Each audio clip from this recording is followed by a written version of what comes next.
भी नहीं।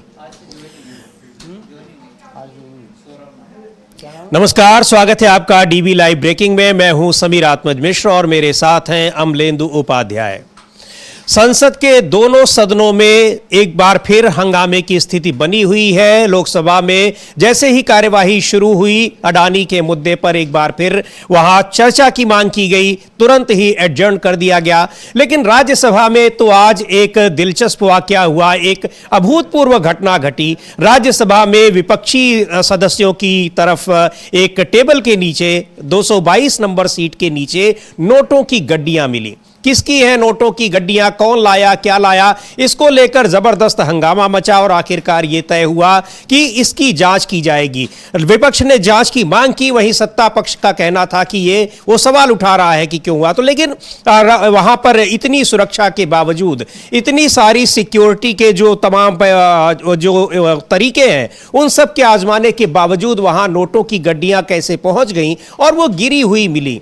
कैमरे हैं तमाम तरह के, और ये संसद का जो नया भवन है, नई इमारत है, अब वहां पर इस तरह की अगर सुरक्षा में चूक हो रही है या ऐसी घटनाएं हो रही हैं तो ये इस पर बड़े सवाल उठ रहे हैं कि वहां सुरक्षा की व्यवस्था कैसी है। इसके पहले इसमें इसी संसद के भीतर, इसी नई इमारत के भीतर कुछ एक लोग बाहर से आए और कूद गए थे वहां पर सदन के भीतर। तो ऐसी सुरक्षा में किस तरह से उसकी चूक है, यह बड़ा सवाल है। लेकिन यह भी बड़ा सवाल है कि आखिर वहां नोटों की गड्डियां रख कौन गया। 222 नंबर सीट जो बताई जा रही है जिसके नीचे नोटों की गड्डियां पाई गई, वो सीट कांग्रेस पार्टी के नेता अभिषेक मनु सिंघवी को अलॉट की गई है। क्या कहा है इसके बारे में, हालांकि विपक्ष के नेता हैं मल्लिकार्जुन खड़गे, उन्होंने कहा कि जब तक इसकी जांच नहीं हो जाती, जब तक जांच पूरी नहीं हो जाती, तब तक उस सदस्य का नाम बाहर नहीं आना चाहिए जिसके सीट के नीचे ये गड्डियां मिली हैं। लेकिन खुद राज्यसभा के उप सभापति जगदीप धनखड़ ने ही इस बात की घोषणा की और बताया कि कहां मिली ये नोट की गड्डियां और किसकी सीट के नीचे। सुनते हैं क्या कहा, किस तरह से इसकी सूचना दी, जानकारी दी जगदीप धनखड़ ने। लेकिन इसको लेकर राज्यसभा में जबरदस्त हंगामा हुआ और जांच की मांग की जा रही है। सुनते हैं क्या कहा, क्या बताया जगदीप धनखड़ ने। Honorable members, I hereby inform that during the routine anti-sabotage check of the chamber after the adjournment of the House yesterday, apparently a wad of currency notes was recovered by the security officials from seat number 222, presently allotted to Shri Abhishek Manu Singhvi, elected from the state of Telangana for the term 2024 to 2026. The matter was brought to my notice and I felt it expedient as per practice and ordainment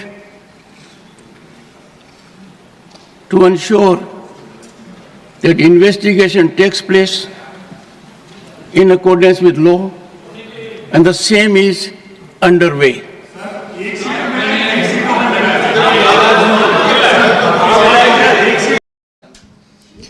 तो जगदीप धनखड़ राज्यसभा के सभापति और उपराष्ट्रपति बता रहे थे कि ये किस तरह से वहां पर नोटों की गड्डियां पाई गई कल हाउस के एडजर्न होने के बाद, और जब वहां पर जांच की जा रही थी तो ये नोटों की गड्डियां मिली।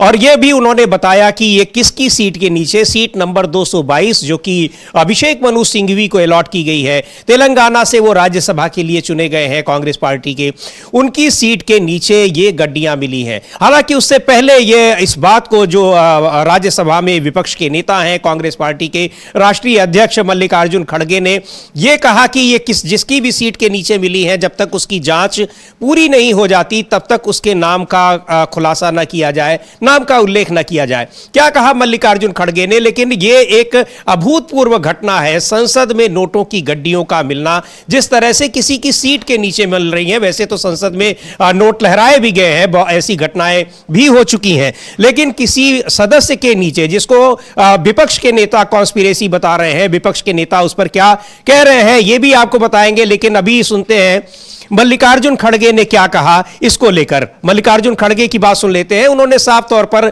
चेयरपर्सन से, चेयरमैन से ये कहा, उनसे ये आग्रह किया कि जब तक जांच पूरी नहीं हो जाती है तब तक किसी व्यक्ति के नाम का उल्लेख न किया जाए, उसके नाम का जिक्र न किया जाए। On this issue, sir, I'll request you to confine to this issue, issue. please. I am not going beyond that because I know that you will not allow if I go beyond. Sir, मेरा एक ही निवेदन है, ये matter आपने कहा कि investigation में है। जब तक इन्वेस्टिगेशन नहीं होता और जब तक आपको ऑथेंटिसिटी से कोई एक व्यक्ति के पास या कोई एक सीट के ऊपर मिला है, उसका ऑथेंटिसिटी नहीं होता, तो जब तक खुलासा नहीं हो जाता तब तक नाम का जिक्र ना हो, नाम का उल्लेख ना हो, मल्लिकार्जुन खड़गे ने कहा। लेकिन राज्यसभा के सभापति ने साफ तौर पर कहा कि सीट नंबर 222 और यह सीट अलॉट की गई है अभिषेक मनु सिंघवी को, कांग्रेस के नेता। इसको लेकर जबरदस्त हंगामा हुआ, संसद में हंगामा, इस लोकसभा में भी हुआ। संसद के विपक्षी सदस्य बाहर नारेबाजी करते रहे। ये चीजें अभी भी चल रही हैं। लेकिन इस समय की बड़ी खबर यह है, दिल्ली के पूर्व मुख्यमंत्री और आम आदमी पार्टी के संयोजक अरविंद केजरीवाल एक प्रेस कॉन्फ्रेंस कर रहे हैं। सुनते हैं, सीधे चलते हैं उनकी प्रेस कॉन्फ्रेंस में, आपको ले चलते हैं क्या कह रहे हैं अरविंद केजरीवाल। बीजेपी 11,000 वोट कटवाना चाहती है, यानी कि एक ही विधानसभा से 6% वोट डिलीट करवाने की एप्लीकेशन आ चुकी है। अभी पता नहीं कितनी और आएंगी। 6% वोट एक विधानसभा से अगर आप कटवा देंगे तो चुनाव का मतलब क्या? ऐसे लोगों के वोट जो एग्जिस्ट करते हैं, जो रह रहे हैं, जिनकी डेथ नहीं हुई है, ऐसे लोगों के वोट कटवाना चाहती है। आप लोगों की जानकारी के लिए बता दूं, पिछली बार आम आदमी पार्टी शादरा विधानसभा मात्र 5,294 वोट से जीती थी। हम 5,294 वोट से विधानसभा जीते और यह 11,000 हमारे वोट कटवा रहे हैं, तो फिर चुनाव का मतलब क्या रह गया?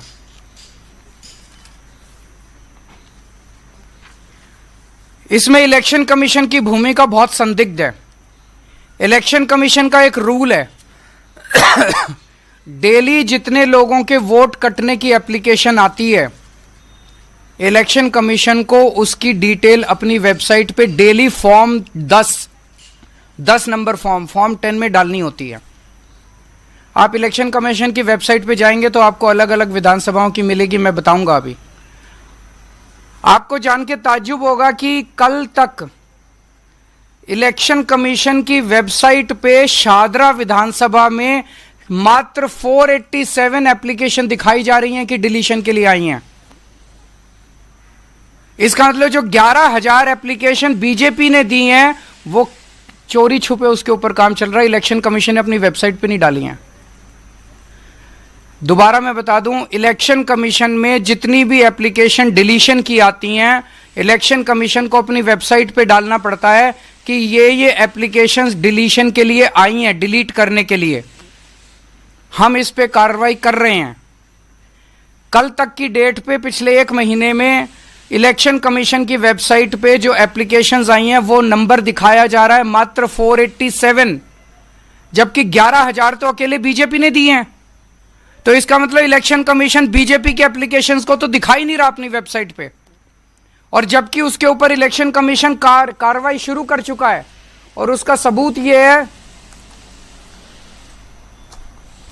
इलेक्शन कमीशन ने 22 नवंबर को यह ऑर्डर पास किया है जिसमें इलेक्शन कमीशन कह रहा है कि ये अटैच करके कि ये सारे बीजेपी की जितनी एप्लीकेशन आई है इन पे कार्रवाई की जाए।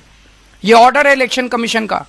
इलेक्शन कमीशन ने ऑर्डर कर दिया कि इन सारी बीजेपी की एप्लीकेशंस पे कार्रवाई करो, लेकिन अपनी वेबसाइट पे इसकी डिटेल नहीं डाली। तो इलेक्शन कमीशन की क्या मंशा है? इलेक्शन कमीशन इसका मतलब चोरी छिपे बीजेपी के सारी डिलीशन की एप्लीकेशंस के ऊपर काम कर रहा है।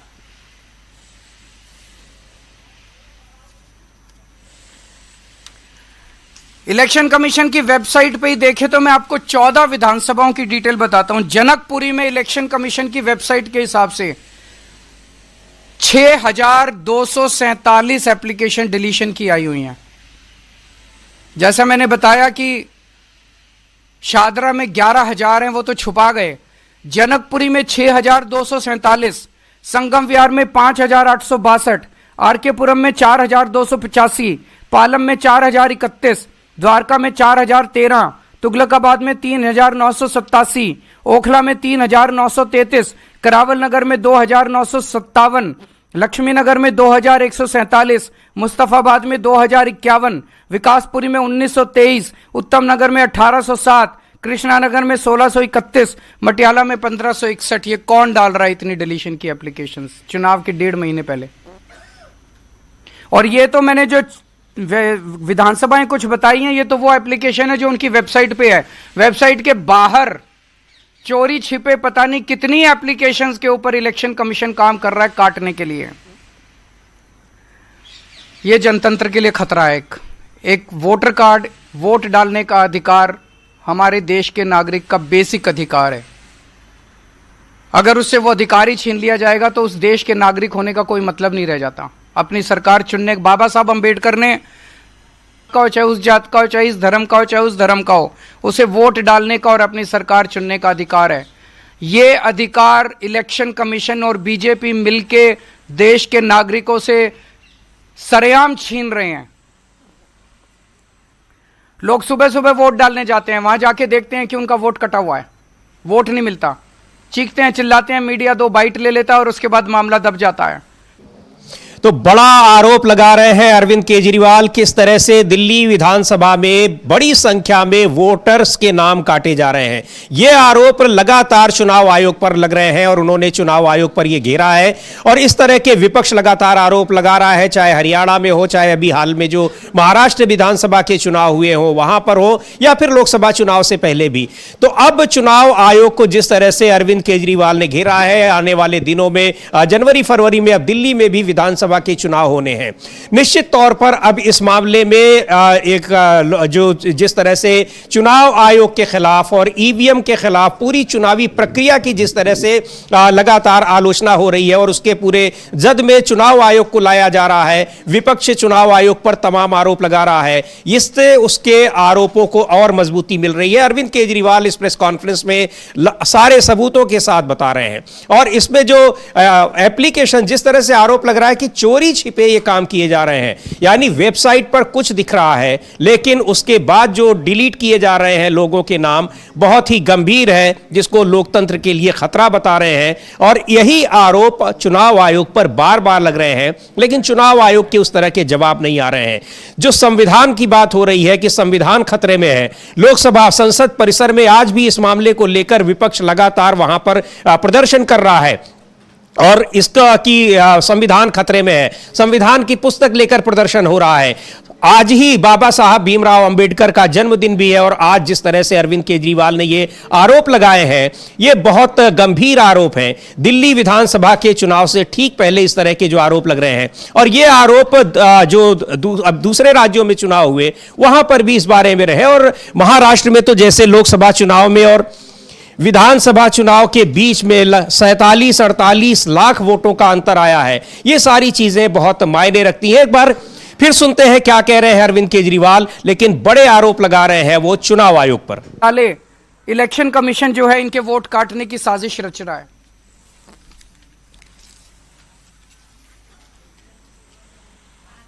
बीजेपी दिल्ली की जनता से बुरी तरह से डरी हुई है। दिल्ली की जनता बीजेपी से बहुत नाराज है।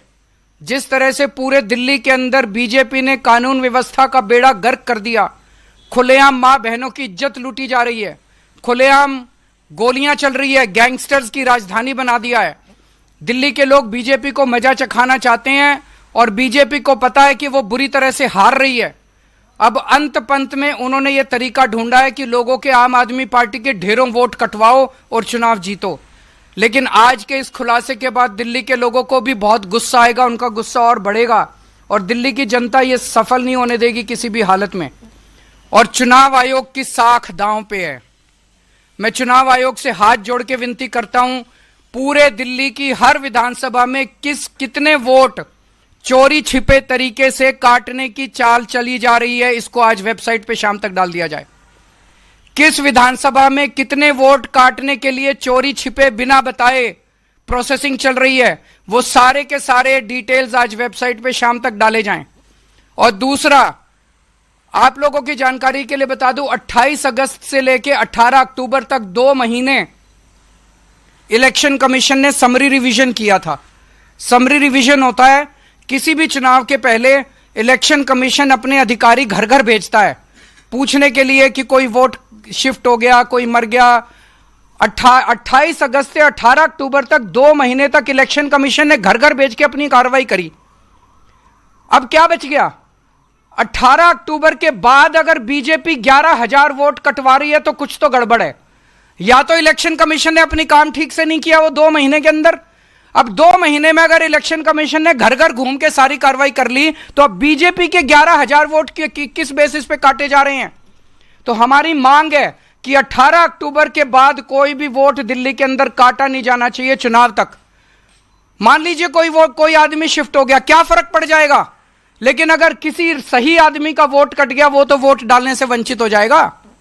तो हमारी ये मांग है कि अब सारी कटिंग डिलीशन दिल्ली के अंदर बंद की जाए, कोई भी वोट डिलीट ना किया जाए।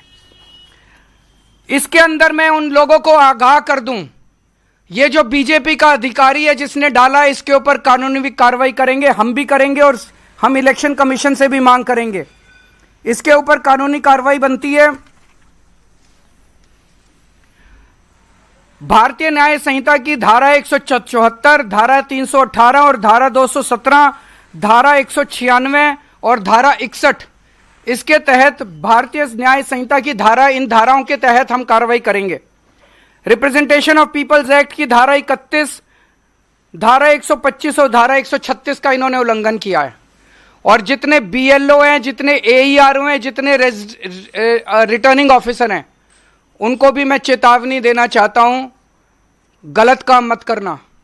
दस्तखत तुम्हारे हो रहे हैं, सरकारें आती जाती रहती हैं, कागज पक्के रहते हैं, आज नहीं तो कल जेल तुम जाओगे। एक्शन होगा अगर जो गलत काम करेगा। शंटी जी कुछ कहना चाह रहे थे। बहुत ही संक्षेप में केजरीवाल ने बताया, वोट देना मौलिक अधिकार है, उसका फंडामेंटल राइट है। इस अंबेडकर कैंप की बात करी है सर ने अभी। 42 साल पहले ये अंबेडकर कैंप मेरे सामने बना। मेहनत मजदूरी करने वाले प्रवासी लोग यहाँ रहे आके, कुछ छतरपुर के परिवार थे, मध्य प्रदेश, कुछ उत्तर प्रदेश के थे, बाद में राजस्थान के थे। अब पिछले 4 दिन से मेरे घर पे 200 से ज्यादा ऐसे लोग आए अपने कार्ड हाथ में लेके, जिनके नाम लिस्ट में हैं, मैंने देखे। ये सिर्फ मत नहीं काटा जा रहा है, ये किसी के मौलिक अधिकारों का हनन भी हो रहा है कि जो सुविधाएं उनको मिल रही हैं ऑलरेडी, किसी भी प्रकार की है, वो जो प्रशासन से मिलती हैं, सरकार से मिलती हैं, शायद उसको भी कटवाना चाहते हैं। और ये बहुत तरीके से किया गया काम। अगर मेरे घर में किसी की मृत्यु हुई है या मेरा कोई बच्चे की शादी हो गई है और शिफ्ट हो गया है, मेरा अधिकार है उसके लिए फॉर्म भरना। जाके 7 नंबर में फॉर्म भरूंगा कि ये मेरे पिताजी की डेथ होगी, साथ में डेथ सर्टिफिकेट लगेगा। अगर मैरिज होगी है तो जहां वो मैरिज होके गई है वहां का सर्टिफिकेट लगेगा, तब जाके वोट कटती है। खाली किसी के लिख के दे देने से वोट नहीं कटती है। बिल्कुल ठीक कहा सर ने। ये अगर आनन फानन में ये वोटें काटी जाती हैं तो इट मीन्स है कि कहीं ना कहीं दाल में काला है, या काली ही दाल है सारी, इसमें दिखना पड़ेगा। क्योंकि इतनी क्वांटिटी में वोट काट देना ये बहुत बड़ा सरप्राइज की बात है। और वो बेचारे अपनी मेहनत मजदूरी के साथ वहां पे बहुत, आप कभी जाके देखिए तो वहां बहुत छोटे छोटे घर है, मुझे लगता है 10 गज का, 8 गज का, 12 गज का, और उनका मौलिक अधिकार छीन लेना।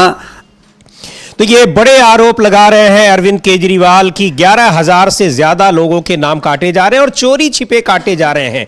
ये पूरी यही जो चुनावी प्रक्रिया जिसको लेकर लगातार विपक्ष आवाज उठा रहा है, उसी का ये एक्सटेंशन है कि दिल्ली में भी किस तरह से विधानसभा चुनाव से ठीक पहले, जबकि वोटर लिस्ट बनने की प्रक्रिया और उनमें किसका नाम जोड़ना है, किसका घटाना है, ये तब तक पूरी हो चुकी होती है। बावजूद इसके इतनी बड़ी संख्या में नाम काटने को लेकर जो आवेदन दिए गए हैं और उस पर जो कार्रवाई की जा रही है, उसको लेकर गंभीर सवाल उठाए हैं। और यह सवाल निश्चित तौर पर चुनाव आयोग की विश्वसनीयता को उस पर सवाल उठाता है। अमलेंदु जी, बिल्कुल, चुनाव आयोग की विश्वसनीयता पर सवाल तो उठ ही गए हैं समीर जी। और अरविंद केजरीवाल ने जो विधानसभा में घोषणा की थी कि 2 दिन बाद मैं सबूतों के साथ इसको बताऊंगा, तो अरविंद केजरीवाल अब सबूतों के साथ बता रहे हैं और उन लोगों को लेकर भी आए हैं जिनके नाम काटे गए हैं। और जो दूसरे जो उनके साथ थे सज्जन जो सवाल उठा रहे थे, मिस्टर शेंटी, तो उनका कहना बिल्कुल ठीक है कि भाई अगर कोई वोट का डिलीशन होता है तो उस पर की पहले जांच होती है और किसी के देने से नहीं हो जाता है कि आपने फॉर्म 7 भर के दे दिया और आपका वोटर डिलीशन हो जाएगा। तो अगर ये चुनाव आयोग वोटर डिलीशन कर रहा है तो ये किसके कहने पर कर रहा है, ये सवाल उठता है। तो अरविंद केजरीवाल का साफ साफ कहना है कि ये भारतीय जनता पार्टी के कहने पर वोटर डिलीशन किया जा रहा है और एक एक कॉन्स्टिट्यूंसी में 6% से लेकर 10% तक वोट काटे जा रहे हैं, यानी कि पूरे चुनाव को बाधित करने की कोशिश की जा रही है। और जो मिस्टर शेंटी जो थे वो जो कह रहे थे जिन लोगों के वोट काटे जा रहे हैं वो दलित, पिछड़े, गरीब लोग हैं, उनके वोट काटे जा रहे हैं, यानी गरीबों के वोट नहीं मिलते हैं भारतीय जनता पार्टी को, तो इसलिए गरीबों के वोट ही काटे जा रहे हैं। ये एक तरीके से कहने का प्रयास किया जा रहा है। जी बिल्कुल, और पूरी की पूरी चुनावी प्रक्रिया पर सवाल उठाए जा रहे हैं, लगातार विपक्ष सवाल उठा रहा है और इसीलिए बार बार शीत सत्र में लोकसभा की कार्यवाही बाधित हो रही है। तमाम ऐसे मुद्दों पर जवाब मांग रहा है विपक्ष, लेकिन सरकार के पास उसका जवाब नहीं है। चाहे वो अडानी का मामला हो, चाहे वो संभल का मामला हो, चाहे वो मणिपुर का मामला हो, और चाहे इस चुनावी प्रक्रिया को लेकर जो सवाल उठ रहे हैं और इसके खिलाफ शिकायतें दी जा रही हैं चुनाव आयोग में। तो ये सारे मुद्दे हैं और जिस तरह से अब दिल्ली विधानसभा चुनाव से ठीक पहले अरविंद केजरीवाल ने आरोप लगाया है कि बड़ी संख्या में लोगों के, वोटरों के नाम काटे जा रहे हैं वोटर लिस्ट से, और चुनाव आयोग ये कर रहा है, जबकि वो इलेक्शन कमीशन की जो वेबसाइट है उस पर कुछ डेटा दिया गया है और जो प्रक्रिया चल रही है, आवेदन दिए गए हैं भारतीय जनता पार्टी के नेताओं की तरफ से, उन पर कार्रवाई कर रहा है। बड़े आरोप है और ये जो चोरी छिपे करने का आरोप लगाया है चुनाव आयोग पर, यह बड़ा सवाल है। और आपको बता दें कि लगातार दूसरे हफ्ते भी लोकसभा और राज्यसभा की कार्यवाही बाधित हो रही है। लोकसभा में आज एक बार फिर अडानी के मुद्दे पर चर्चा की मांग की गई, तो एडजर्नमेंट नोटिस दिए गए, लेकिन किसी तरह की चर्चा की बात स्वीकार नहीं की जा रही है। लोकसभा की कार्यवाही आज जैसे ही 11 बजे शुरू हुई, वैसे ही 1-1.5 मिनट के भीतर स्पीकर ने बिना किसी को कुछ सुने, कोई आश्वासन दिए या सरकार से पूछने की बात कहे, सीधे कार्यवाही को एक बार फिर स्थगित कर दिया। एक बार देखते हैं लोकसभा के भीतर आज जब शुरू हुई 11 बजे कार्यवाही, तो किस तरह से मुश्किल से 1-1.5 मिनट के भीतर ही 12 बजे तक के लिए स्थगित कर दिया गया। और इस पर संसद परिसर के बाहर जिस तरह से विपक्ष लगातार प्रदर्शन कर रहा है, नारेबाजी कर रहा है, वो दृश्य भी आपको दिखाएंगे। लेकिन पहले जिस तरह से एडजर्न किया गया, सदन की कार्यवाही बंद की गई, उसको देखते हैं। लोकसभा अध्यक्ष ओम बिरला ने किस तरह से 1-1.5 मिनट के भीतर ही कार्यवाही को रोक दिया।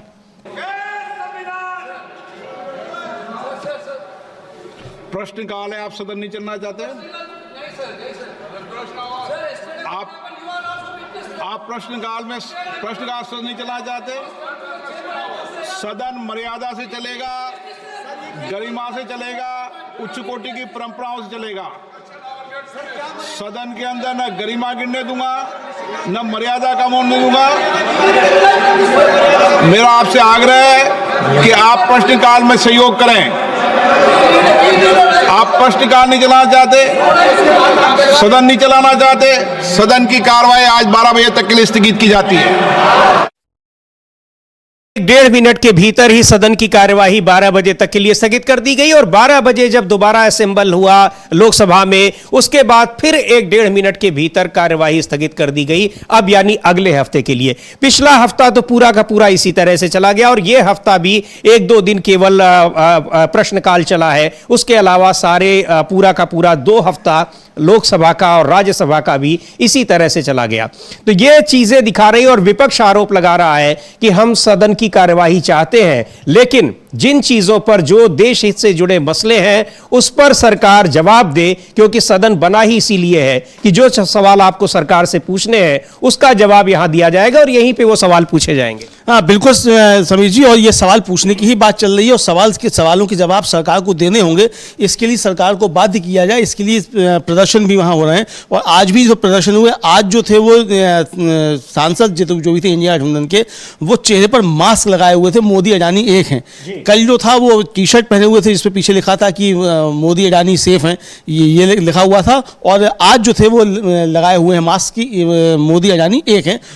ये विजुअल्स जो हाँ हमारे सामने दिख रहे हैं, ये संसद परिसर के भीतर के हैं, जहां विपक्ष के तमाम सांसद हाथों में संविधान की पुस्तक लेकर और नारे लगाकर और मुंह पर जो मास्क है उस पर मोदी अडानी एक है, इस तरह के स्लोगन्स लिखकर वहां पर प्रदर्शन कर रहे हैं, परिक्रमा कर रहे हैं। पिछले कई दिनों से ये चीजें जारी हैं, अलग अलग तरह से वहां प्रदर्शन हो रहे हैं। विपक्ष लगातार सरकार से सवाल पूछ रहा है कि आखिर अडानी के मुद्दे पर चर्चा क्यों नहीं कराई जा रही है, लेकिन सरकार चर्चा कराने को तैयार नहीं है। सरकार की जो भी मजबूरियां हो, जो भी वजह हो, लेकिन पूरा का पूरा विपक्ष ये चाहता है कि जिस तरह से अडानी की कंपनियों के खिलाफ दूसरे देशों में कार्रवाई हो रही है, जिस तरह से अमेरिका में उनके खिलाफ केस दर्ज हुआ है और आरोप तय हुए, तो आखिर भारत में उनके खिलाफ कोई कार्रवाई क्यों नहीं हो रही है। यही सवाल लगातार पूछ रहा है, उसका जवाब नहीं मिल रहा है। प्रदर्शन जारी है और कार्यवाही रोज जो है स्थगित हो रही है। रोज कार्रवाई स्थगित हो रही है और सरकार इस पर चर्चा करने को तैयार नहीं है।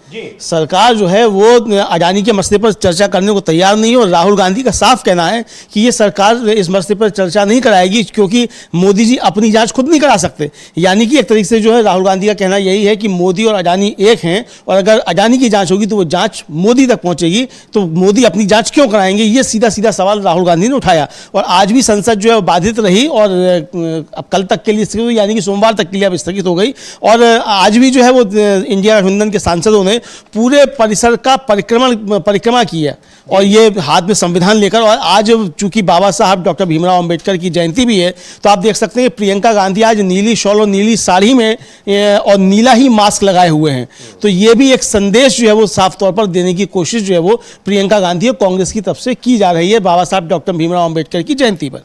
जी बिल्कुल, और इसको लेकर जो सवाल उठ रहे हैं, सरकार जवाब तो नहीं दे रही है। अब तक कोई ना तो चर्चा को तैयार हो रही है अडानी के मुद्दे पर या संभल के मुद्दे पर, लेकिन जिस तरह से सदन के भीतर राज्यसभा में भारतीय जनता पार्टी के कुछ नेताओं ने राहुल गांधी के खिलाफ बातें की और कहा कि जब संसद की कार्यवाही शुरू होती है और तभी इस तरह की रिपोर्ट्स आती हैं, ये बड़ा सवाल है। हालांकि ये अपने आप में एक अजीब सा सवाल है कि रिपोर्ट्स आए चाहे जब आए और संसद में अगर उस पर चर्चा की मांग की जा रही है तो उसका जवाब देना चाहिए। उसका जवाब नहीं आया, लेकिन विपक्ष के ऊपर और खासतौर पर राहुल गांधी के ऊपर तमाम तरह के आरोप लगाए हैं। उसका जवाब किस तरह से प्रियंका गांधी ने दिया वो जरूर सुना जाए और उसको सुनिए। और ये उसी समय प्रदर्शन के दौरान ही प्रियंका गांधी से जब राहुल गांधी के बारे में भारतीय जनता पार्टी के नेताओं के बयानों की चर्चा की गई तो उनका क्या जवाब था। और इसको लेकर जिस तरह से सरकार चर्चा से भाग रही है और विपक्ष उस पर अड़ा हुआ है, तो यह गतिरोध टूटता दिखाई नहीं पड़ रहा है। गतिरोध बना हुआ है और विपक्ष मांग कर रहा है कि क्यों नहीं चर्चा हो रही है। चूंकि ये अडानी के ऊपर पहले भी कई आरोप लगे, उसके अलावा हिंडनबर्ग की रिपोर्ट आई और पिछले दिनों जिस तरह से अमेरिका की जो जांच एजेंसियां हैं उन्होंने आरोप तय किए, केस दर्ज किए वहां के न्याय विभाग ने। खैर, सुनते हैं प्रियंका गांधी को कि किस तरह से भारतीय जनता पार्टी के नेताओं ने राहुल गांधी के खिलाफ जो टिप्पणी की उस पर उनका क्या कहना है। जो लोग जवाहरलाल नेहरू जिन्होंने 13 साल आजादी की लड़ाई में जेल में काटे, उनको देशद्रोही कह सकते हैं। जो इंदिरा जी को देशद्रोही कह सकते हैं, जिन्होंने पाकिस्तान को के 2 टुकड़े किए, जो शहीद हुए इस देश के लिए, जो राजीव जी को देशद्रोही कह सकते हैं। तो अगर वो राहुल जी को ऐसा करें तो इसमें कोई नई बात तो है नहीं। लगातार विरोध प्रदर्शन हो रहा है प्रियंका जी, और मुझे बहुत गर्व है अपने भाई पे। मैम एक बार रिपीट कर दीजिए क्या कह मेरे भाई के लिए इस देश से ऊपर कुछ नहीं है। वो 8000 किलोमीटर की यात्रा उन्होंने की है, 4000 किलोमीटर पैदल चले हैं कन्याकुमारी से कश्मीर तक इस देश की एकता के लिए। मैम तो ये लोग कुछ भी कहें इससे कोई फर्क नहीं पड़ता। तो ये उसी मुद्दे पर वो जवाब दे रही हैं कि सरकार का विरोध करना यानी उसको देशद्रोह मान लिया जाता है, और भारतीय जनता पार्टी के नेता जो भी सरकार का विरोध करेगा, वो चाहे सरकार के समर्थकों का विरोध भी हो, सरकार समर्थक उद्योगपतियों का भी विरोध हो, तो उसको भी वो देशद्रोह से जोड़ लेते हैं। उसी का जवाब प्रियंका गांधी ने इस तरह से दिया। और राहुल गांधी या जो विपक्ष के ऊपर आरोप है कि जानबूझकर ये रिपोर्ट्स विदेशों से तब आती हैं जब सदन की कार्यवाही चलनी होती है, लेकिन इस बात का जवाब भारतीय जनता पार्टी या फिर केंद्र सरकार नहीं दे रही है कि वो अडानी के मुद्दे पर दुनिया भर में उसके ऊपर जो आरोप लग रहे हैं, तमाम जगहों से उसकी कंपनियों को ब्लैकलिस्ट किया जा रहा है, कॉन्ट्रैक्ट जो है वो खत्म किए जा रहे हैं, निरस्त किए जा रहे हैं, ये सारी चीजें हो रही हैं, लेकिन भारत में उनके खिलाफ कार्रवाई क्यों नहीं हो रही है, इस पर क्यों नहीं चर्चा हो रही है सदन में, इसका जवाब न तो सरकार दे रही है, न भारतीय जनता पार्टी दे रही है, और इसकी वजह से लगातार संसद की कार्यवाही बाधित हो रही है। जी बिल्कुल, और लगातार संसद की कार्रवाई बाधित हो रही है और सरकार खुद बाधित कर रही है। और लोकसभा में तो और गजब चीजें हो रही है। सभापति महोदय आते हैं और फिर भाषण देते हैं 1 मिनट का, उसके बाद कार्रवाई स्थगित 12 बजे तक के लिए, 12 बजे आते हैं तो तुरंत कार्रवाई स्थगित अगले दिन तक के लिए। ये रोज का ये नियम बन गया है, यानी कि किस तरीके से जनता का पैसा जो है वो बर्बाद किया जा रहा है इस सरकार द्वारा, ये समझ में साफ तौर पे आ रहा है समीर जी। जी बिल्कुल, और इसको लेकर लगातार संसद में जिस तरह से गतिरोध बना हुआ है और भारतीय जनता पार्टी के नेता विपक्ष पर ही निशाना साध रहे हैं, लेकिन अडानी के मुद्दे पर जिस पर विपक्ष चर्चा की मांग कर रहा है उस पर कोई चर्चा नहीं हो रही है। सदन की कार्यवाही जैसे ही शुरू हो रही है 1-1.5 मिनट के भीतर उसको स्थगित करने की घोषणा कर दे रहे हैं स्पीकर। इसको लेकर भी सवाल उठ रहे हैं, और पिछले हफ्ते तो ऐसा हुआ कि राज्यसभा में हंगामा भी नहीं हुआ, विपक्ष के सदस्यों का यह आरोप था, और सदन की कार्यवाही स्थगित कर दी गई। तो ये ऐसा लग रहा है, अभी उस लोकसभा के भीतर आपको दिखाएंगे कि किस तरह से 1-1.5 मिनट के भीतर कार्यवाही स्थगित करने की घोषणा कर दी गई। पहले 11 बजे स्थगित की गई, उसके बाद फिर 12 बजे फिर सदन असेंबल हुई, उसके बाद तुरंत ही फिर से उस स्थगित करने की घोषणा कर दी गई। ऐसा लगता है कि जैसे ये इंतजार कर रहे थे कि जैसे ही मांग हो और तुरंत ही घोषणा कर दी जाए सदन को स्थगित करने की। देखते हैं जब सुबह 11 बजे कार्यवाही शुरू हुई तो क्या कहा और किस तरह से कितनी जल्दी लोकसभा अध्यक्ष ओम बिरला ने सदन की कार्यवाही को 12 बजे तक के लिए स्थगित किया।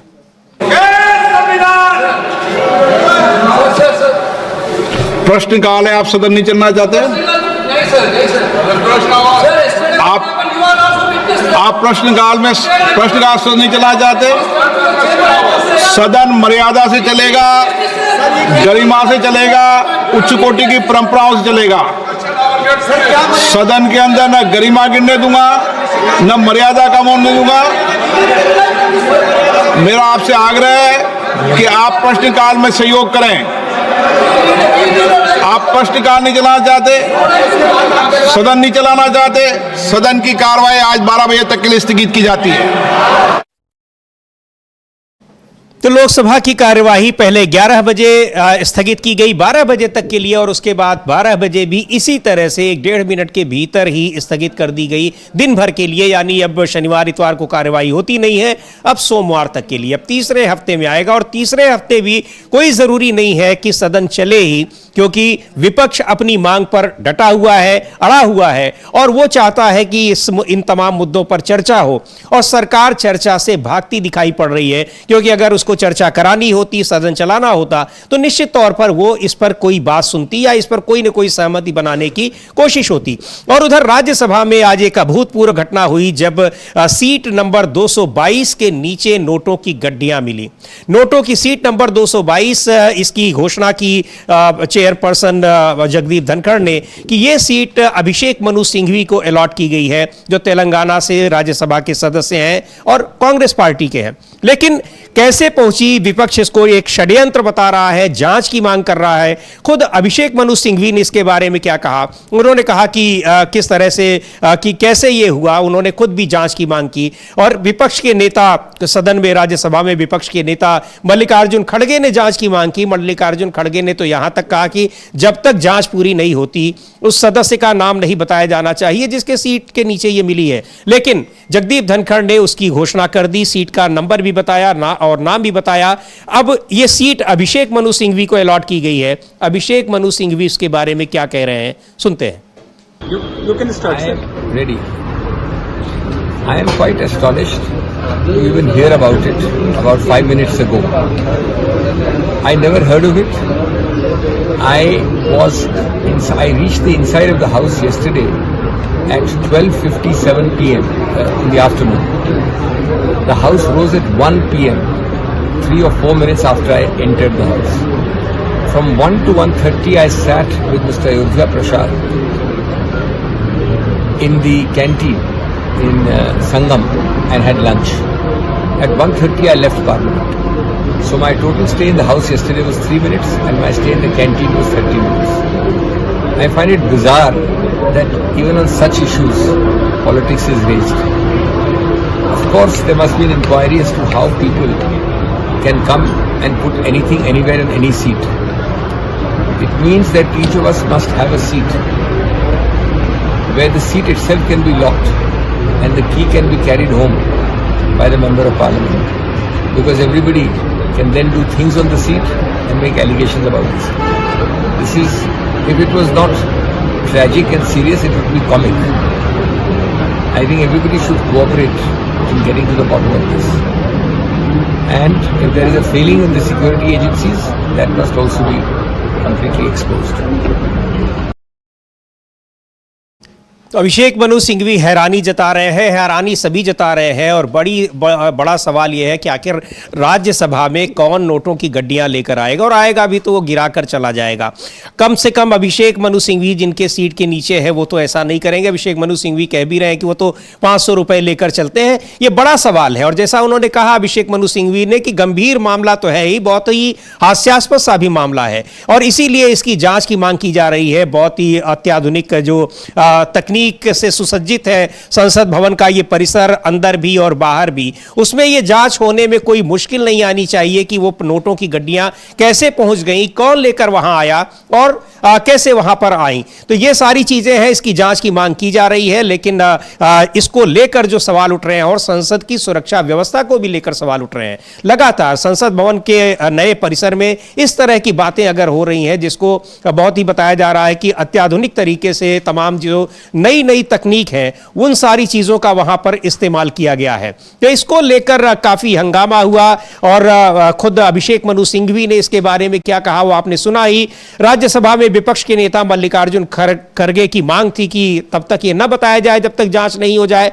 हालांकि बता दिया गया, लेकिन बड़ा सवाल है कि सुरक्षा व्यवस्था संसद की किस तरह से है और कौन उसको देख रहा है। अगर ये सारी चीजें ये है कि कोई वहां पर ले आता है नोटों की गड्डियां, वहां रख जाता है, तो ये सारी चीजें कैसे हो पा रही हैं, कैसे संभव है? बिल्कुल समझिए कैसे संभव है। और ये तो सीधे सीधे एक तरीके से कहा जाए जो संसद की सुरक्षा व्यवस्था है उस पर बहुत ज़्यादा सवाल खड़े होते हैं। आखिर ये देश इसका मतलब सुरक्षित हाथों में नहीं है। सवाल ये नहीं कि वो पैसा किसकी था और किसकी सीट के नीचे मिला। क्या संसद के अंदर कोई भी इस तरीके से कहीं भी कुछ रख के चला जाएगा? यानी संसद के अंदर लोग बम लेकर चले जाएंगे, संसद के अंदर लोग हथियार लेकर चले जाएंगे, ऐसे किसी भी सांसद की सीट के नीचे जाकर कुछ रख देंगे। और यही सवाल जो है वो अभिषेक मनु सिंघवी ने उठाया भी, और उनका साफ साफ कहना है कि मैं इस बारे में सुनकर ही हैरान हूँ, मतलब जो उन्होंने कहा अंग्रेजी में उसका। और ये कि मैं तो कल दोपहर 12:57 पर सदन के अंदर पहुँचा और 1 बजे उठकर चला गया। दोपहर 1 से 1:30 बजे तक मैं अयोध्या प्रसाद के साथ कैंटीन में बैठा था और लंच किया। नाम भी बता रहे हैं वो किसके साथ बैठे थे, अयोध्या प्रसाद के साथ बैठे। कह रहे हैं अभिषेक मनु सिंह, तो कुल मिला के मैं 3 मिनट भी रहा हूं, 3 मिनट केवल रहे हैं उसमें। और इसमें और उन्होंने कहा कि ये अजीब मुद्दा लगता है, इस पर अब राजनीति की जा रही है। मतलब कोई भी कहीं से आएगा और किसी भी सीट का आगे कुछ भी रख के चला जाएगा। अब ये सुरक्षा के सवाल पैदा हो रहे हैं, यानी कि एक तरीके से देखा जाए संसद की सुरक्षा जो है बिल्कुल विफल हुई है। आपको याद होगा कि जब वो संसद में कुछ स्टूडेंट्स जो थे वो पहुंच गए थे, वो धुएं वाले लेकर के वो बम जो थे, उसके बाद जब गृहमंत्री के इस्तीफे की मांग उठी तो लोकसभा स्पीकर ने कहा कि गृहमंत्री का नहीं, ये सुरक्षा की जिम्मेदारी तो मेरी है, तो आपकी, तो आप इसने इस्तीफा क्यों नहीं दे दिया? भाई सवाल फिर लोकसभा स्पीकर को देना चाहिए था। अगर ये इस तरीके से पैसा मिला है तो जगदीप धनखड़ साहब जो बता रहे हैं किस कुर्सी पर मिला, इसके बताने के साथ साथ जगदीप धनखड़ को इस्तीफा भी देना चाहिए था, क्योंकि सुरक्षा की जिम्मेदारी फिर आपकी है या फिर गृहमंत्री की, दो में से कोई एक इस्तीफा देना चाहिए था। इस तरीके के सवाल उठ रहे हैं और इस पर लोग सवाल उठा रहे हैं कि ये किस तरीके से ध्यान भटकाने की कोशिशें हैं, और ये एक गंभीर सुरक्षा का चूक का मामला जो है ये संसद की कार्रवाई के दौरान जो हुआ है ये आया है। जी बिल्कुल, सुरक्षा चूक का मामला है, कैसे आया इसकी जांच होनी चाहिए, कौन लेकर आया और उसका मकसद क्या है। लेकिन यह तो है कि कहीं न कहीं इन सारी चीजों से ध्यान भटकाने की कोशिश जरूर होती है। लेकिन संसद के परिसर के बाहर जिस तरह से विपक्ष लगातार नारेबाजी कर रहा है, संविधान बचाओ के नारे लगा रहा है संसद के भीतर भी और बाहर भी। और क्यों नारे लगा रहा है? क्योंकि जिस तरह से अरविंद केजरीवाल ने आरोप लगाया कि दिल्ली विधानसभा चुनाव से ठीक पहले बड़ी संख्या में वोटरों के नाम काटे जा रहे हैं, उन्होंने वोटरों को का नाम तक बताया और पूरे प्रमाण के साथ उन्होंने प्रेस कॉन्फ्रेंस की, बता रहे हैं। और ये पूरी चुनावी प्रक्रिया पर कैसे सवाल उठ रहे हैं, लगातार विपक्ष इसकी शिकायतें दे रहा है चुनाव आयोग के पास। संविधान को बचाने की कोशिशें इसीलिए कही जा रही हैं क्योंकि संविधान खतरे में बताया इसलिए जा रहा है कि जो पूरी चुनावी प्रक्रिया की निगरानी करता है एक संवैधानिक संस्था है चुनाव आयोग, वो चुनाव आयोग उसके ऊपर आरोप लग रहे हैं कि वो सत्ता पक्ष के निर्देशों पर चल रहा है और उसके फायदे के लिए काम कर रहा है। एक बार देखते हैं किस तरह से संसद परिसर में आज नारेबाजी की गई और लोगों ने मोदी है, अडानी एक है, इस तरह के स्लोगन लिखे थे। संविधान की पुस्तक लेकर प्रदर्शन हुआ, नारेबाजी हुई और संसद के बाहर ये पिछले जब से शीत सत्र की शुरुआत हुई है तब से लगातार ये हो रहा है। मांग की जा रही है कि अडानी और संभल इन सारे मुद्दों पर चर्चा कराए सरकार और जवाब दे, लेकिन जवाब नहीं दिया जा रहा है, ना तो चर्चा कराई जा रही है और विपक्ष उसको लेकर लगातार प्रदर्शन जारी रखे हुए है।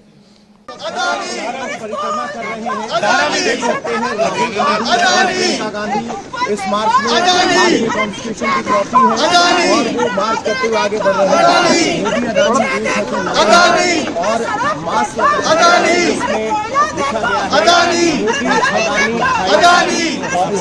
इसमें लिखा गया है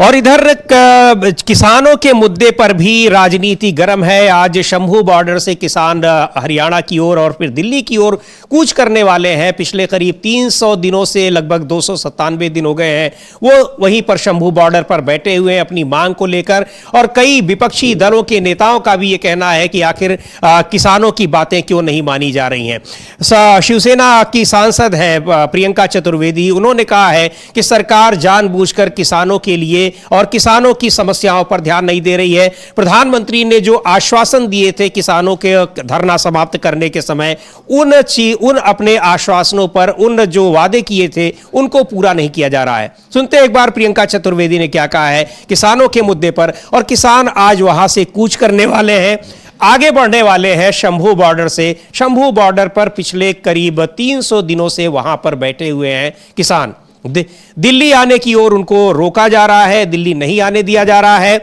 और वहीं पर जो दिल्ली क्या हरियाणा और पंजाब की ही सीमा पर है शंभू बॉर्डर, उनको हरियाणा में भी नहीं प्रवेश करने दिया जा रहा है क्योंकि वही रास्ता आगे आकर दिल्ली को जोड़ेगा। यानी और हरियाणा में भी भारतीय जनता पार्टी की सरकार है, वहां पर यानी उनको पंजाब के आगे बढ़ने से रोक दिया गया था। लगातार इसी वजह से वो यहां बैठे हुए हैं। तो अब किसानों का मुद्दा भी जिस तरह से गर्म हो रहा है, इधर उत्तर प्रदेश में किसान लगातार आंदोलन कर रहे हैं, दिल्ली की ओर कूच करने की कोशिश कर रहे हैं, उनको भी सीमाओं पर रोका जा रहा है।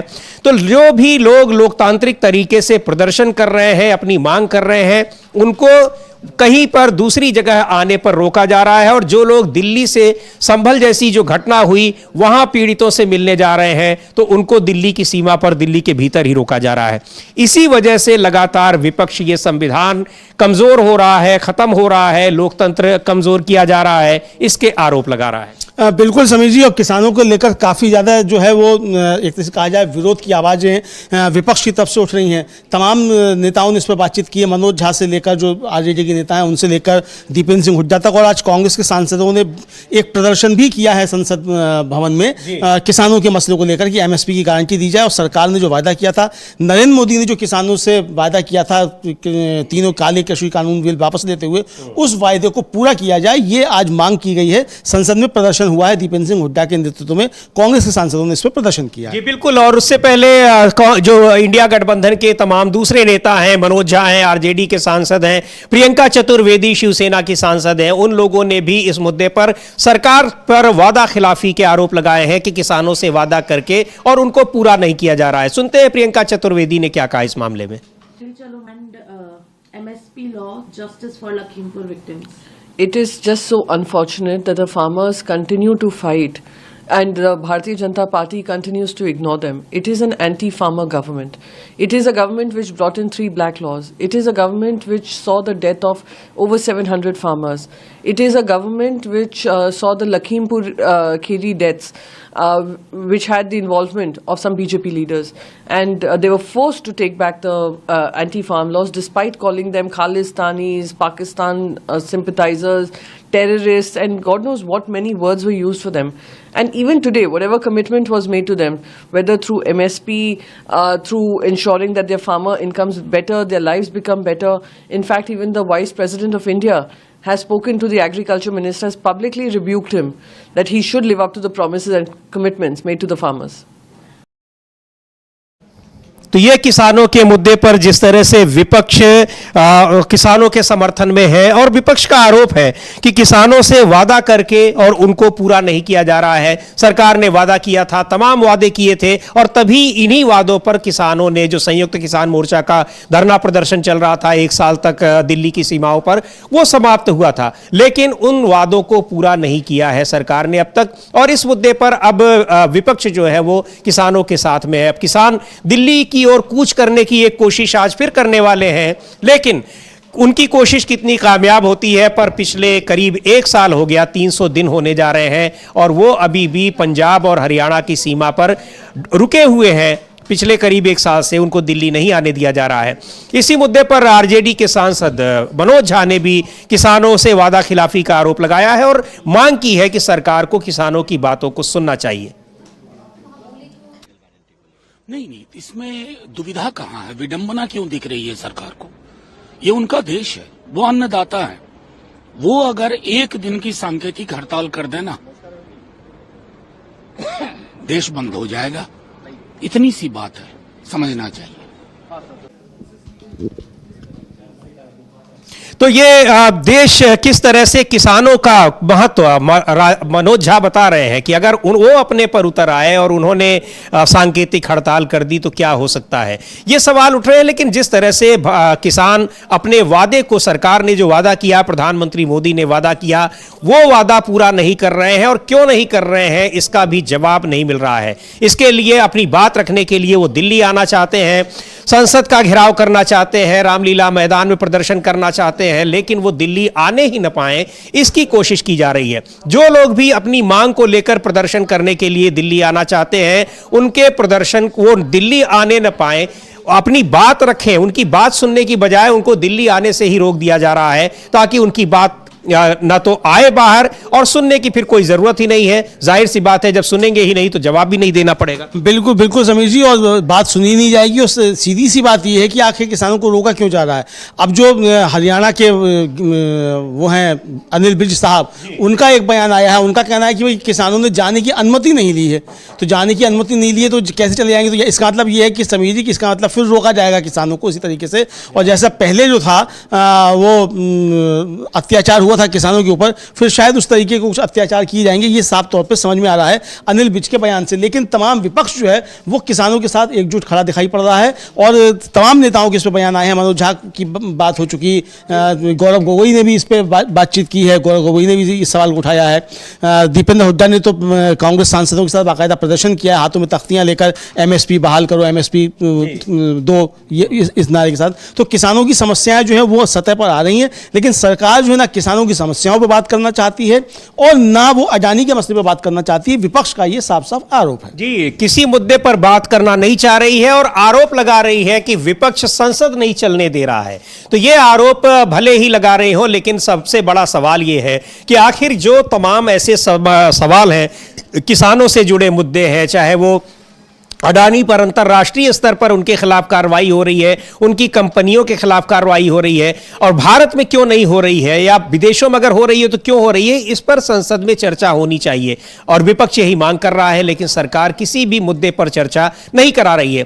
किसानों को लेकर अब आज 101 किसानों का जत्था मूव करने वाला है दिल्ली की ओर, लेकिन जिस तरह से हरियाणा सरकार का रुख दिख रहा है, जैसा अभी अमलेंदु जी ने बताया कि मंत्री जो है अनिल विज, वो कह रहे हैं कि अनुमति नहीं ली गई है, इसका मतलब ये साफ है कि उनको आगे बढ़ने से रोक दिया जाएगा, आने नहीं दिया जाएगा, यानी वो दिल्ली आकर अपनी बात कह सकें वो नहीं कर पाएंगे। लेकिन विपक्ष इस मामले में किसानों के साथ दिख रहा है निश्चित तौर पर, इसीलिए पार्लियामेंट में इन सब मुद्दों पर चर्चा की मांग की जा रही है।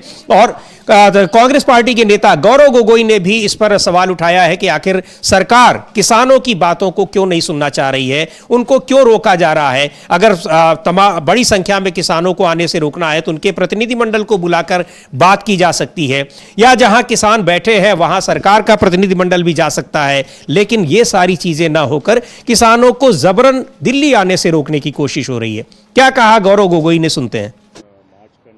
सरकार को समझना चाहिए कि किसान के मुद्दे काफ़ी महत्वपूर्ण हैं, किसान से बात करनी चाहिए और इस बार झूठे दिलासे नहीं देने चाहिए। सर, बीजेपी ने स्टैंड किया कि कांग्रेस का रोल है foreign funded anti India narrative के साथ कांग्रेस है। निशिकांत दुबे ने ये बीजेपी की नेता नहीं है, ये अडानी के स्लीपर सेल्स है, तो इनसे यही बातें हम उम्मीद करते हैं। Thank you. तो किसानों के मुद्दों पर क्यों नहीं बात कर रही है, उनकी समस्याओं को क्यों नहीं सुन रही है, और जो वादे किए थे उनको क्यों नहीं पूरा कर रही है, ये जवाब सरकार को देना होगा। गौरव गोगोई यही कह रहे थे। लेकिन अडानी के मुद्दे पर जिस तरह से गतिरोध संसद में बना हुआ है, और अडानी के मुद्दे पर जो स्लीपर सेल की गौरव गोगोई ने बात की है, वो बेहतर तरीके से बताएंगे अमलेंदु जी कि आखिर ये स्लीपर सेल वो किसको कह रहे हैं। ये सिर्फ गौरव गोगोई ही नहीं कह रहे स्लीपर सेल की बात, इसको प्रियंका चतुर्वेदी ने भी कहा है कि अडानी का स्लीपर सेल बीजेपी के अंदर है, और यानी कि जैसे ही अडानी के खिलाफ कोई मसला आता है तो बीजेपी के अंदर जो अडानी का स्लीपर सेल है वो सक्रिय हो जाता है और वो इधर उधर से लाकर बातें करना शुरू कर देता है। इशारा शायद इस तरफ है कि जिस तरीके से वो नोटों की गड्डियां आ रही हैं, ये मसला उठा दिया गया, दूसरे और मसले उठाए जाते हैं, राहुल गांधी के ऊपर आरोप लगाया जाता है, जॉर्ज सोरोस आ जाता है, इस तरह की बातें जिस तरीके से प्रेस कॉन्फ्रेंस कर दी संबित पात्रा ने, इन सारी चीज़ों को लेकर कांग्रेस का ये कहना है कि अडानी का स्लीपर सेल जो है वो बीजेपी में सक्रिय। अब हालांकि इसमें स्लीपर सेल कहने की आवश्यकता नहीं थी, वो खुले तौर पर अडानी के साथ हैं। मतलब स्लीपर सेल तो वो होता है कि खामोशी के साथ हो, लेकिन जब वो खुले तौर पे जब अडानी के मसले को लेकर प्रेस कॉन्फ्रेंस करनी पड़ती है बीजेपी को, तो फिर कैसे ये स्लीपर सेल है। तो मुझे लगता है कि शायद अपनी शब्दावली में सुधार करना चाहिए कांग्रेस को। बयान ये उनका मसला है, हम कोई सुझाव नहीं दे रहे हैं, लेकिन ये सवाल तो उठ रहे हैं कि अडानी का मसला कोई आता है तो एक तो सरकार सदन से चर्चा से भागती है, पहली चीज़। दूसरी, और ऐसे मुद्दे सरकार की तरफ से उठाए जाते हैं, खासतौर से सत्तारूढ़ दल मतलब बड़ा जो है भारतीय जनता पार्टी, उसके सहयोगी नहीं बल्कि भारतीय जनता पार्टी की तरफ से ऐसे मुद्दे उठाए जाते हैं जिनका जनता से कोई वास्ता नहीं होता है। तो ऐसा क्यों किया जाता है, इसी को लेकर गौरव गोगोई भी स्लीपर सेल की बात कह रहे हैं। जी बिल्कुल, और ये संसद में इस पर चर्चा तो नहीं हो रही है, लेकिन ये सवाल उठाया जा रहा है कि ये मुद्दे तब आते हैं या तब ऐसी रिपोर्ट्स आती हैं जबकि संसद चलने वाली होती है, और इसके लिए अब विपक्ष के नेताओं को ही कहा जा रहा है कि ये देश विरोधी कृत्य है। यानी अडानी के खिलाफ चर्चा की मांग करना, अडानी के मामले में जो उनके खिलाफ विदेशों में मामले दर्ज हो रहे हैं, उनकी कंपनियां ब्लैकलिस्ट हो रही हैं, इन सब मुद्दों पर चर्चा कराने की अगर मांग कर रहा है विपक्ष, तो वो देश के खिलाफ ये बातें हैं। अडानी का मुद्दा, अडानी के अगेंस्ट अगर कोई बात हो रही है, सरकार के अगेंस्ट अगर कोई बात हो रही है, तो देश के खिलाफ कैसे बात हो सकती है। राहुल गांधी को लेकर, राहुल गांधी चूंकि लगातार इस मसले को उठा रहे हैं, लोकसभा में विपक्ष के नेता हैं, वो अभी से नहीं पिछले कई साल से लगातार, जब तक इस मामले में हिंडनबर्ग की रिपोर्ट आई थी अडानी के खिलाफ, उसमें सेबी की चेयरपर्सन माधवी बुच का भी नाम था, और किस तरह से पूरा नेक्सस और उनके बीच में प्रधानमंत्री का नाम जिस तरह से आ रहा है कि वो उनके संरक्षण में ये सारी चीजें हो रही हैं। ऐसे मुद्दों पर विपक्ष चर्चा की मांग कर रहा है, लेकिन चर्चा से सरकार भाग रही है और भारतीय जनता पार्टी के नेता आरोप लगा रहे हैं कि ये सब देश विरोधी कृत्य है। तो देश विरोधी कृत्य क्यों है और इसमें देश का विरोध कैसे है, ये अपने आप में बड़ा सवाल है। आखिर सरकार चर्चा कराए उस पर, और अगर जो देश विरोधी कोई कृत्य है तो उसके खिलाफ कार्रवाई हो। हाँ बिल्कुल बिल्कुल समीर जी, देश विरोधी कोई करते हैं तो उस पर कार्रवाई करें। और आखिर ये है कि ये सवाल उठाया कि ये एकदम जो है वो गृहमंत्री का नाकारा है, ये सवाल अब उठने लगे कि अगर इतनी सरकार जो है मजबूत है और मजबूत सरकार में अगर कोई विदेश विरोधी कृत्य कर रहा है और 10 साल से जो है देश सुरक्षित हाथों में है, तो देश के अंदर इस तरीके के कृत्य हो कैसे रहे? तो ये तो सीधे सीधे सवाल जो है इस सरकार के ऊपर उठ रहे हैं। यानी भारतीय जनता पार्टी में क्या नरेंद्र मोदी और अमित शाह के खिलाफ कोई साजिशें हो रही हैं कि इनको कमजोर साबित किया जाए और इस तरीके के आरोप लगाए जाए? चूंकि ये आरोप अमित शाह या नरेंद्र मोदी ने नहीं लगाए, भारतीय जनता पार्टी ने आरोप लगाए हैं, उनके प्रवक्ताओं ने आरोप लगाए हैं। तो क्या नरेंद्र मोदी और अमित शाह को डिफेम करने के लिए बीजेपी के अंदर कोई कोशिश हो रही है? इसको इस नजरिए से भी देखा जा सकता है समीर जी। बिल्कुल, तो ये देश विरोधी कृत्य यानी अडानी के खिलाफ अगर चर्चा की मांग विपक्ष कर रहा है कि संसद में हो, राहुल गांधी कर रहे हैं, सरकार उस पर जवाब दे, तो इस तरह की मांग को कैसे देश विरोधी बता रही है भारतीय जनता पार्टी? और इस तरह के तमाम मुद्दों को, और जो भी इस तरह के मुद्दे उठाता है उन सबको यह सर्टिफिकेट दे दिया जाता है। प्रियंका गांधी ने इसी बात पर सवाल उठाया है और उन्होंने कहा है कि कोई ये हैरानी की बात नहीं है, ये बहुत सामान्य बात है भारतीय जनता पार्टी के लिए। क्या कहा प्रियंका गांधी ने, सुनते हैं।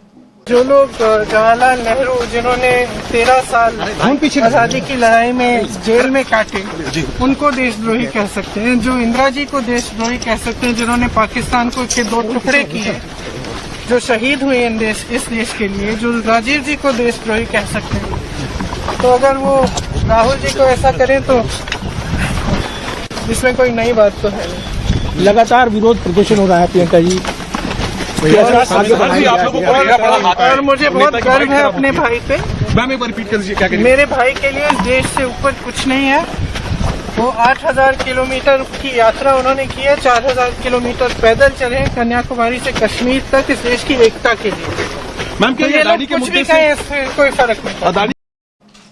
तो अडानी के मुद्दे पर सवाल उठा रहा है विपक्ष, चर्चा की मांग कर रहा है, लेकिन लगातार दूसरे हफ्ते भी लोकसभा की कार्यवाही बाधित रही और अब फिर तीसरे हफ्ते तक के लिए वो स्थगित की गई है। और विपक्ष, राहुल गांधी, कांग्रेस पार्टी के तमाम नेता और जो इंडिया गठबंधन के घटक दल हैं, उनके नेता इसके खिलाफ जोरदार प्रदर्शन लगातार कर रहे हैं। वहीं दूसरी ओर अब चुनावी प्रक्रिया को लेकर जिस तरह से सवाल विपक्ष उठा रहा है, अब दिल्ली विधानसभा चुनाव से ठीक पहले अरविंद केजरीवाल ने भी उस तरह से ही यानी पूरी चुनावी प्रक्रिया पर सवाल उठाते हुए चुनाव आयोग पर निशाना साधा है और कहा है कि जानबूझकर हजारों वोटर लिस्ट जो है उसमें से हजारों नाम काटने की साजिश की जा रही है। और क्या कहा है अमलेंदु जी? हाँ, उन्होंने अपने एक तो डाटा उन्होंने प्रस्तुत किया, बताया किस किस विधानसभा क्षेत्र से कितने कितने वोट काटे जा रहे हैं। ये बताया कि एक एक विधानसभा क्षेत्र से 6% से लेकर 10% तक वोट काटे जा रहे हैं। 6% से 10% का वोट काटे जाने का मतलब है समझ लीजिए कि हरियाणा और महाराष्ट्र दोहराने की तैयारी जी। और महाराष्ट्र में, हरियाणा में भी यही आरोप लगे हैं कि चुनाव आयोग ने 6% से लेकर 10% तक वोट काट दिए और आखिर में जब मतदान हुआ तो मतदान का प्रतिशत जो वो 6% से लेकर 8% तक बढ़ गया, जिसका सीधा सीधा नतीजा जो है ये जाकर दिख रहा है महाराष्ट्र और हरियाणा के चुनाव परिणामों में।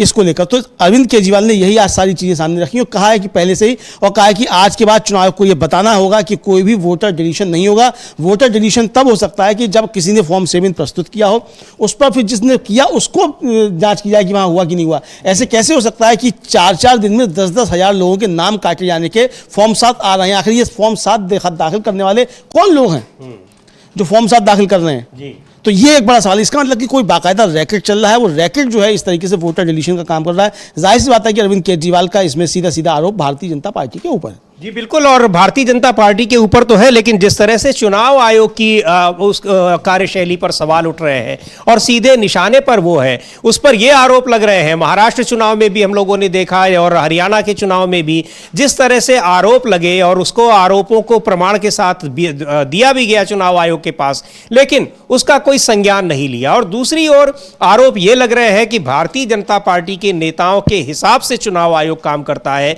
जिस तरह से वहां से उसको संकेत मिलते हैं उस तरह से काम करता है। अब अरविंद केजरीवाल ने मांग की है कि आज शाम तक चुनाव आयोग अपनी वेबसाइट पर इन सारी चीजों को स्पष्ट कर दे, कितने वोटर्स को, कितने मतदाताओं के नाम डिलीट किए गए हैं, हटाए गए हैं, कितने जोड़े गए हैं, क्योंकि ये सारी प्रक्रिया चुनाव के पहले 2-3-4 महीने पहले पूरी कर ली जाती है। अब ये देखने वाली बात होगी कि आयोग क्या इस मांग को पूरा करता है, या ये मांग तो है उनकी लेकिन ये काम चुनाव आयोग का है, इसके लिए मांग नहीं की जानी चाहिए, ये उसको अपने आप ही सही करना चाहिए। लेकिन ये मांग उसकी पूरी होती है अरविंद केजरीवाल की? नहीं। लेकिन अगर नहीं होती है तो ये एक बड़ा मुद्दा बनेगा विधानसभा चुनाव में दिल्ली में, और निश्चित तौर पर आम आदमी पार्टी इसके खिलाफ आंदोलन करेगी और इस सवाल को बार बार उठाती रहेगी। जी अमलेन जी। हाँ, एक इस बीच समीर जी, एक अपने दर्शकों को जानकारी और दे दें कि आज सुबह एक प्रेस कॉन्फ्रेंस की है रागिनी नायक, जो कांग्रेसी प्रवक्ता हैं उन्होंने, और उन्होंने बहुत सारे सवाल उठाए। एक तो सबसे पहले उन्होंने जो प्रेस कॉन्फ्रेंस की शुरुआत की, उन्होंने कहा कि पहले संघियों को जो ये जानना चाहिए कि आप दूसरे पर जब पत्थर उछालते हैं तो पहले अपने गिरबान में झांकिए कि आप क्या हैं। आप एक जो पूर्व प्रधानमंत्री जो शहीद हुआ उसकी पोता और एक पूर्व प्रधानमंत्री जो शहीद हुआ उसका बेटा, आप उसके ऊपर लांछन लगा रहे हैं और अपने आप अंदर नहीं देख रहे हैं कि आप क्या क्या गड़बड़ियां कर रहे हैं। उसके बाद उन्होंने जो बहुत महत्वपूर्ण बात कही, जो हम लोग ने अभी चर्चा की, उन्होंने कहा कि अगर ऐसा है कि इतनी साजिशें हो रही हैं तो मोदी जी अगर इतनी अंतर्राष्ट्रीय साजिशें हो रही हैं उनके राज्य में तो अमित शाह की छुट्टी क्यों नहीं कर देते।